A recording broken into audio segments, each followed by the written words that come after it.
Lee Craig. I'm Lee, your host, and today I wanted to talk about something obviously similar to what I talked about last year. It's of course subdivisions for the Olympic Games in women's artistic gymnastics.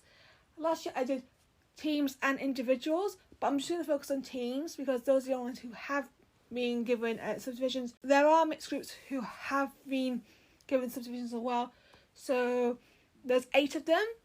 So let's focus on each team that's qualified. So I'm going to go from subdivision 1 to subdivision 5. Some of the subdivisions have 2 teams. There's only 2 that have 3, and that's in subdivision 4 and subdivision 2, and they've got some big names in subdivision 2. So let's start with subdivision 1. Before I begin, please hit that subscribe button and turn on the notifications to keep updated on what's coming up, because I've got some great content coming up and I can't wait to share. Subdivision 1, obviously on vault we have Great Britain, my country, and Romania will be doing beam. Let's talk about Great Britain. Now this is a good place to start off, but it's going to make a lot of pressure, especially when you've got individual hopers vying for event finals. But if we keep consistent, I think we should be fine. I don't know who we're going to send. I can see at least 5 candidates, but I can still see someone taking someone's place. I think Alex Consider and Anjin Chaman could be on our team, and I would love to see them make it. But I think we've got some fantastic gymnasts. Someone's going to get left out. I don't know who. I don't know what's going to happen with Jessica Garova and Jennifer Garova. We just need to wait and see for that. Romania have the toughest piece. I think they've got some great contenders. They've got Ana Maria Babuso, who is a contender. Also, they've also got Sabrina Vonia. They've just got to get it together if they want to make the team far, because they do have the potential. It's just getting the pressure off them. I can still see anything happening, but we just have to wait and see if they can do it. But beam and bars, as people have said, it's going to be tough. Subdivision 2 has China on vault, USA on beam, and Italy on floor. China obviously is starting on vault. Now, I don't know what kind of vaults they're going to send, but I feel like they've often been playing it safe. And they definitely have some great gymnasts in contention. I love gymnasts like Kui Kuyan. I also think Uyushan could be a contender as well. There's just so many great gymnasts, so keep an eye out for them. USA, the favourites, of course, Simone Biles presumably will be on this team.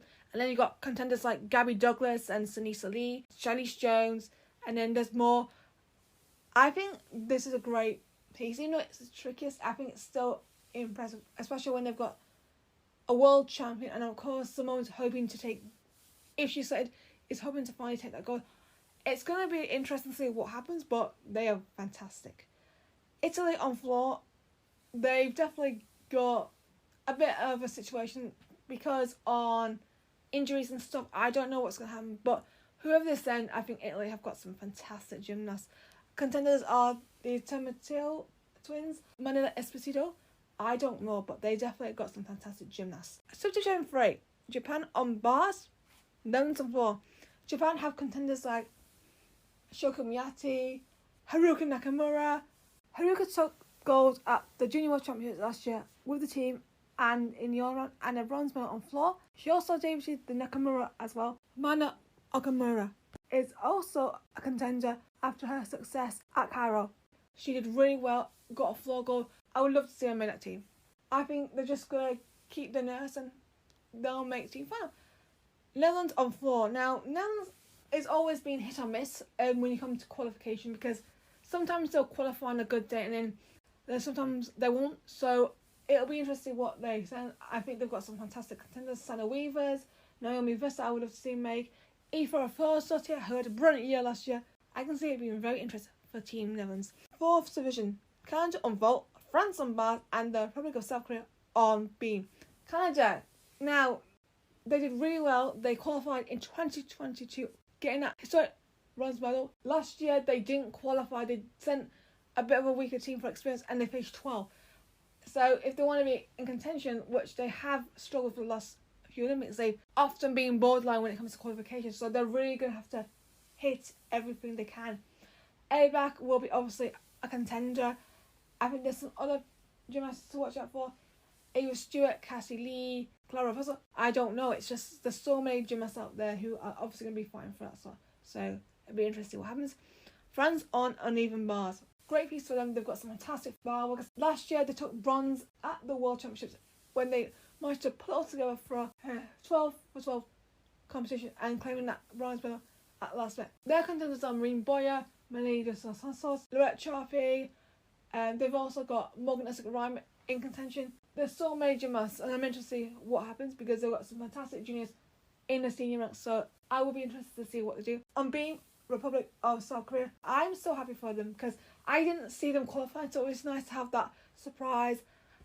Whatever they do, I think they're just going to be very happy with. Their contenders are going to be Lee Yun-soo, Shin Shirley, Yeo Seong, who is the Olympic bronze medalist in vault. I think individually they might get maybe all round spots or maybe a vault spot in event finals, but there's definitely something brilliant about them. I just hope they enjoy it because they're great gymnasts. Round of applause for making it. So well done, Sophia.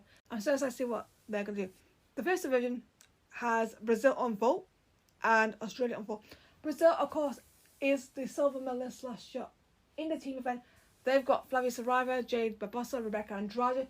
Last time it just fell apart in 2019 and they did not qualify, but they sent Rebecca Andrade and Flavia Saraiva as individuals. Last year they were really brilliant in the team event and earned themselves that silver medal. I did see them as contenders this year, but what happened on the team event was interesting. They do have some individual medal contenders, of course, in Rebecca Andrade and Flavia Saraiva. They could put it through in the team event, I don't know, but I'm excited to see who they send. Finally, the last team is Australia on 4. Now, Australia managed to qualify. Australia were really good at the World Championships in 2022 when they nearly qualified to the team final.